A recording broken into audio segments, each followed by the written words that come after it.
Hi everyone, I'm Marissa Evangelista, a gallery assistant with MFA, and I'm here to introduce Poppy Balser, one of our juried Paint Annapolis artists this year who we get the honors of learning more about today. Poppy is a Canadian painter who developed a deep love of nature's beauty early on in her life. Living in an area that is surrounded by nature's beauty, its aesthetics often find their way into her paintings, especially the seashores of Bay Fundy and other delightful nautical scenes. Poppy values the experience of being able to paint and observe changing light and weather conditions plein air, which keeps her observations fresh and accurate and is portrayed in the mastery of her works. All right, thank you, Marissa. Marissa will be providing the technical support, as she always does for Will Talks. Poppy, I'm glad you were juried into this year's competition. I very much have been impressed by your work on your website. Now, today, the Will Talks purpose right now are short talks with artists that have been juried into one of our shows. Right now, we're of course concentrating on Paint Annapolis because it's our major event of the year. It's very important to MFA's mission of bringing art to the public. And of course, for Paint Annapolis, we don't just bring the art, we bring the artists themselves. And that's an important thing for the community and fulfilling our vision or our purpose statement. So, Poppy, you are actually Canadian and you live in a very small town on the Bay of Fundy. So, has that had any effect on your decision to leave your previous career and become an artist? The reason I left my career and that I had before to become an artist was because I've always drawn, I've always made art, and it was the typical thing, kid wanting to be an artist, parents saying, "Oh, you have to support yourself." So go grow up and get a real job. So I got a real job for a while. I was a pharmacist, and I, over years, cut back my pharmacy work and increased the painting until I went full time as an artist in the end of 2018. And the impact of the town where I live or the place where I live on my art career is more just it's what's around me. So that's what I paint. I expect if I'd grown up somewhere not on the ocean, I would probably find something else that inspires me. But because I grew up on the shore of the Bay of Fundy and spent most of my childhood outside exploring the rural landscape around me, I end up painting what I love, and that's what I love. So I love water. I love the shore. When I was a kid, I was given free range to just go to the, if I say beach, you're all going to think sand, but it was a rocky Rocks, shore. But go to the shore and get stuck in the mud and climb through the trees and be home by lunchtime when the bell rings. That was sort of my childhood. So lots of outside time is part So of why I actually, there's a became an very artist. deep connection between the place and you and your art that you produce. Well, let's look at an example of how that has manifested itself. Marissa, if you could put up the first painting. Do you want to say anything before I start picking your brain about this lovely piece? Don't read the words because they don't match.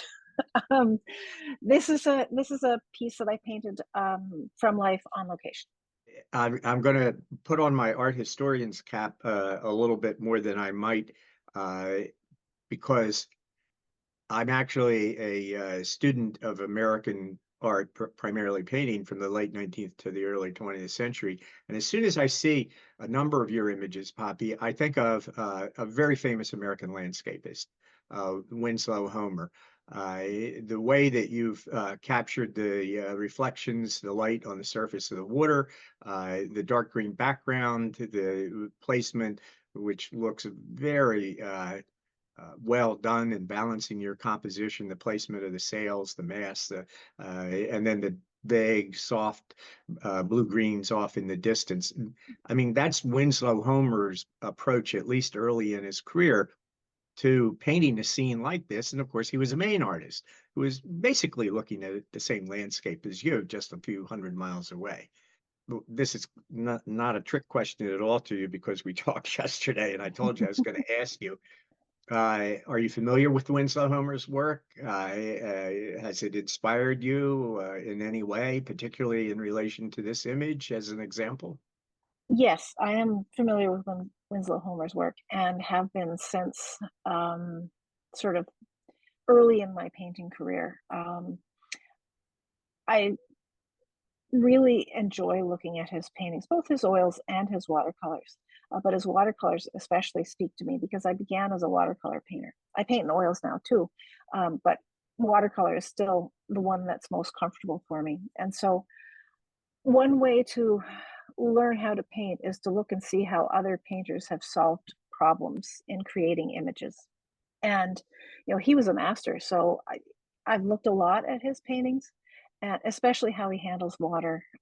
His little watercolor sketch breezing up, or I can't remember what whether the sketch is breezing up or the oil painting is that came from it is called breezing up. Both. But he did this. Okay, perfect.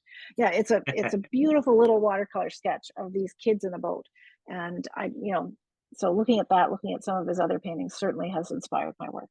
For my curiosity, and I hope Mhm. the listeners, viewers will find this interesting. Those beautiful light spots of light that flicker across the surface of the water. Is that the reserved paper or is that white pigment? No, there is very minimal white pigment in that painting.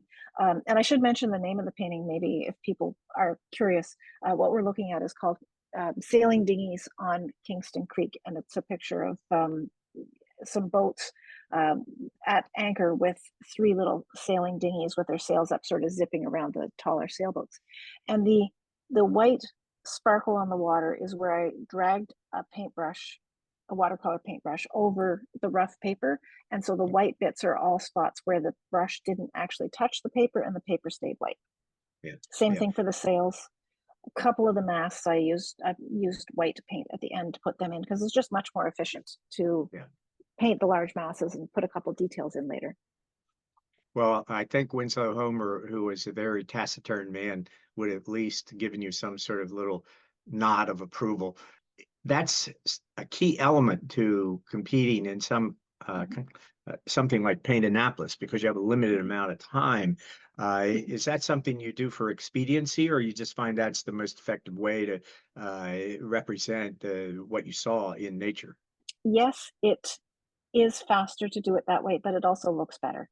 Um, if Yes. I had gone to paint the background that's behind the white masts and had painted around each and every detail of the masts that are in the painting as it's finished, it would have been a much slower process, and the paint wouldn't have flowed the same, and it would just look it wouldn't have the same cohesiveness that it does as it is with me putting the solid massive background in and then just a few very few light white brush strokes reaching up from the boats to suggest mass as opposed to Yeah. very hard edged I think um, that's a very precise clear marks. articulation of the advantage of this approach.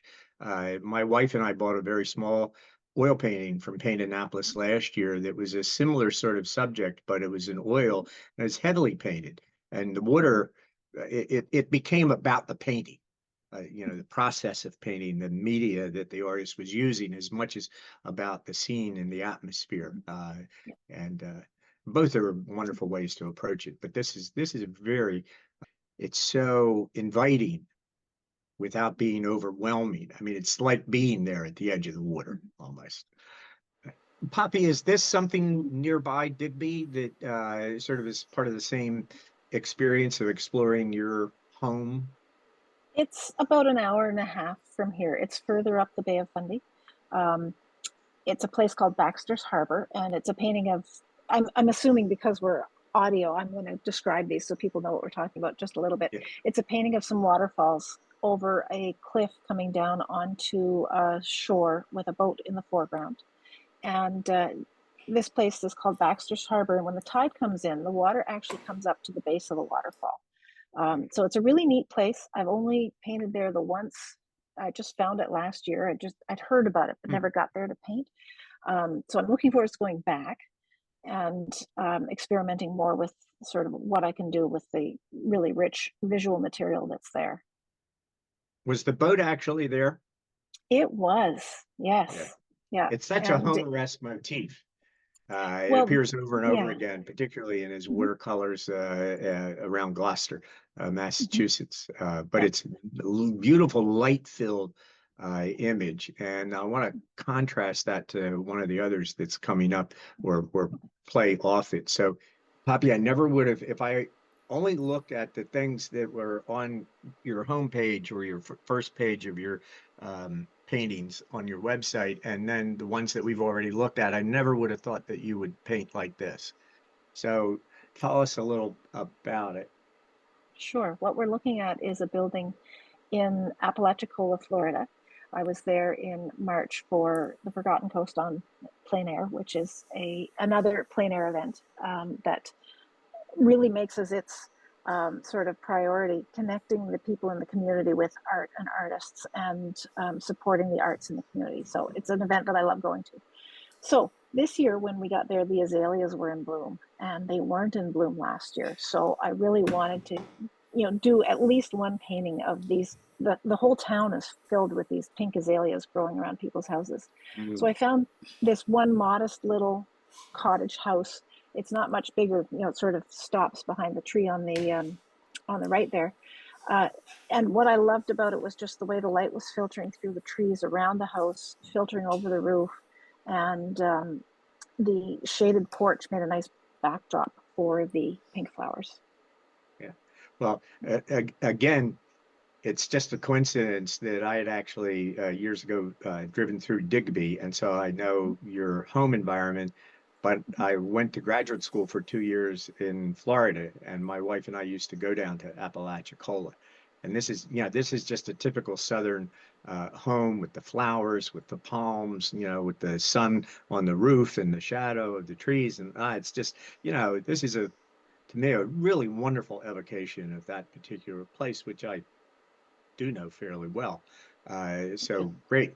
It really, it seems in this little experience of your work and brief meeting with you seem like you're really developing rapidly as an artist. Is that fair to say?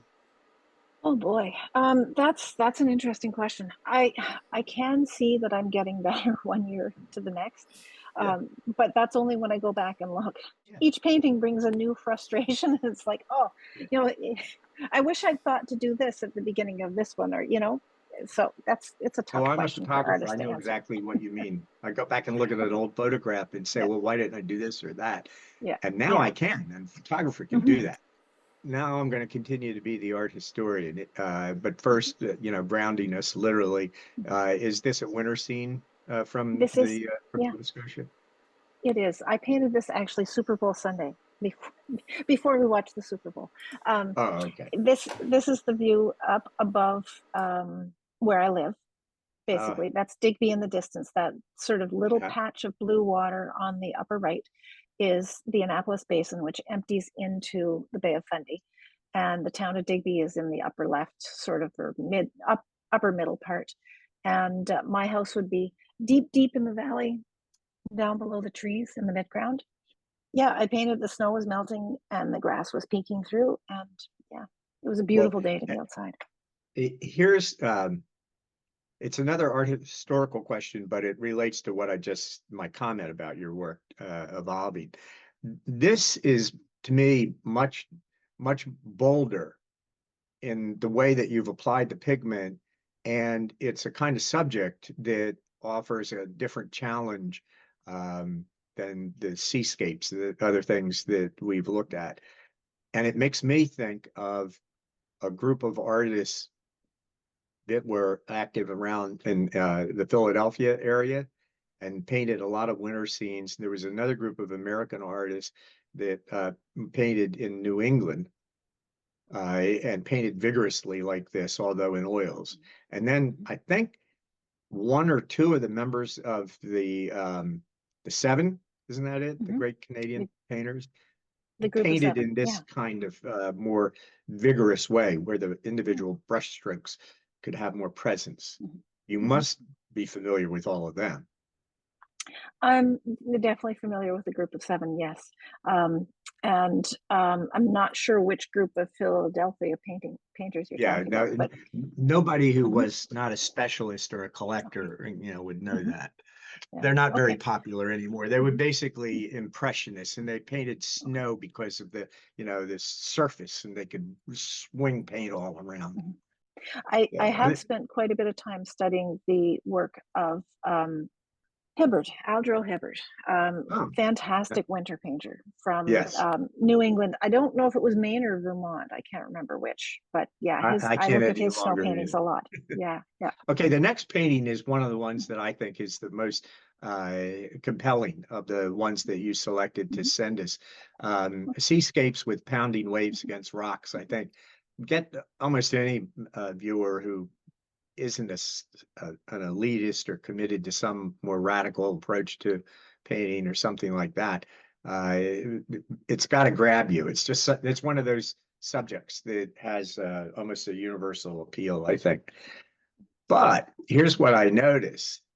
mhm. It's much more thinly painted than any of the Yes. others. Mhm, And I'm going to refer to Winslow Homer only because I love Winslow Homer and you do too. But he was very famous for a subject, this subject, almost this composition. mhm, But he tended, even in his watercolors, to have a little more substance in the media. And when he painted in oil, some of the mhm, surfaces are subtle but very heavily painted. You can't see it like in an impressionist painting. So this is your unique way of painting, but it seems so spontaneous and fluid, but the rocks are still solid. How'd you do that? This one, I just painted this one again in Florida in March at the plein air event there. Uh, I was painting a view of a fishing pier and was finishing that painting up, and then I realized, oh my goodness, there are waves hitting the side of the pier and there are waves on rocks. I never thought I would find waves on rocks to paint in Florida. No offense to Florida, but it's mostly sand and it's mostly flat. So these were rocks that had been trucked in, obviously. They were, it was part of a man made pier, It's but breakwork. Yeah. there was enough rocks there that I could make a convincing painting of waves hitting rocks and actually paint what was in front of me. So I set up, I started to paint, and it almost immediately started to sprinkle rain just a little bit. So I wanted to get this done as soon as possible. So I put in, this is only like an 8-inch square too. Most of this painting was done in one wash. I started at the top and with some blue and worked my way down into green, and then the marks of the surf coming in, all that went in one go. The rocks were part of that as well. I let that all run together, and then I put a few dark accents in where they had to go, and then I said, well, it's raining, I should stop. Yeah. So that's Well, the story of that it, one. it really comes through that there's some kind of something happening in the atmosphere, I think. And let's wrap up quickly with one of the key questions that we have to ask. And a particular question I want to ask you. You live someplace where it's a seaport, it's a small town at the edge of the water. There's fishing boats, there's pleasure boats, there's all the kind of things that you find in Annapolis. So why did you choose to come? And you've participated as a non-juried artist once before, right? At Paint As a juried Annapolis. artist. Yeah. I Oh, was as in a the, juried artist, yeah, you were then yeah, too? Oh, okay. 2018. So Yeah. you're here, you have this Mhm, place where you live, mhm, mhm. and it has so much of the same thing. Why'd you come back? Well, because